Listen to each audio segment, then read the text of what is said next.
ஒற்றைக்குடைய நேயர்களுக்கு சுப்பிரமணியனின் அன்பு வணக்கம். அறிவோம் சங்க இலக்கியம் என்ற தலைப்பிலே அகநானூறு, புறநானூறு, நற்றிணை, குறுந்தொகை என்றெல்லாம் சொல்லிக்கொண்டு வருகிறீர்களே, இந்த பாடல்களுக்கு எப்படி இந்த பெயர் வந்தது? இந்த நூல்களுக்கு எப்படி இந்த பெயர் வந்தது? தொகை நூல் என்று சொல்லுகிறீர்களே, அந்த நூலுக்கு தொகை நூல் என்று எதற்காக பெயர் வந்தது என்று ஒரு நண்பர் கேட்டிருந்தார். அதற்கான விளக்கத்தை தான் இன்றைக்கு பார்க்க போகிறோம். தமிழன் வாழ்க்கையை இரண்டாக பிரித்தான், அகம் புறம் என்று. புறத்திலே நடக்கின்ற செய்திகளை எல்லாம் கூறுவது புறநானூறு. வீட்டுக்குள்ளே அகத்துக்குள்ளே நடந்த செய்திகளை அங்கே வாழ்வியலை கூறுவது அகநானூறு. 400 பாடல்களை கொண்டு தொகுத்ததால் அது 400 என்று அகநானூறு என்றும் புறநானூறு என்றும் அழைக்கப்படுகிறது. சரி, இந்த நற்றிணை என்று சொல்லுகிறீர்களே என்று சொன்னால், நல் கூட்டல் திணை, அது நற்றிணை என்று சொல்லப்பட்டது.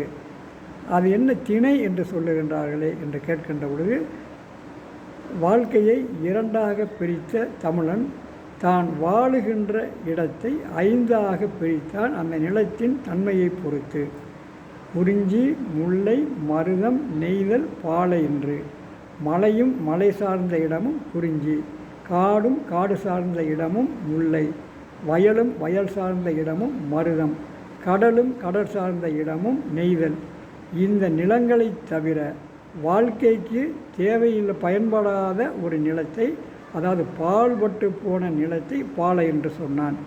நாம் பார்க்கின்ற கேள்விப்படுகின்ற பாலைவனம் வேறு, இது இந்த பாலை வேறு. அங்கே மணல் இருக்கும், இங்கே மணல் இருக்காது. இந்த நிலம் கரடுமுரடாக இருக்கும், வேளாண்மைக்கு ஏற்றதாக இருக்காது. மலைகள் இருக்கும், பாறைகள் இருக்கும், ஆங்காங்கே கிடங்குகள் தோண்டப்பட்டிருக்கும் தண்ணீருக்காக, ஆனால் தண்ணீர் இருக்காது. அப்படிப்பட்ட இடத்தை பாலை என்று சொன்னான். இந்த 5 திணைகளிலும், இவைதான் 5 திணைகள் என்று சொல்லப்படுகிறது. இந்த 5 திணைகளிலும் உள்ள நல்ல வாழ்க்கையை எடுத்து அங்கே பல புலவர்கள் சேர்ந்து பாடியதை ஒன்று சேர்த்ததால் அது நற்றிணை என்று சொல்லப்பட்டது.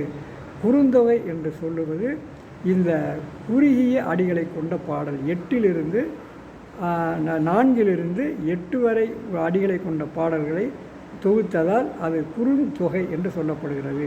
தொகை என்று சொல்லுகின்ற பொழுது வீட்டிலே கூட இன்றைக்கு நாம் சொல்லுவோம், கிராமங்களிலும் சொல்லுவார்கள், அது வாங்கணும் இது வாங்கணும்னு சொல்கிறையே, எவ்வளவு தொகை வச்சுருக்க என்று கேட்பார்கள். அதாவது எவ்வளவு சேர்த்து வைத்திருக்கிறாய் என்பதை. ஆகவே இந்த சேர்த்து வைக்கப்பட்டதை, சிதறி கிடந்ததை தொகுத்ததை தொகை நூல் என்று சொல்லுவார்கள்.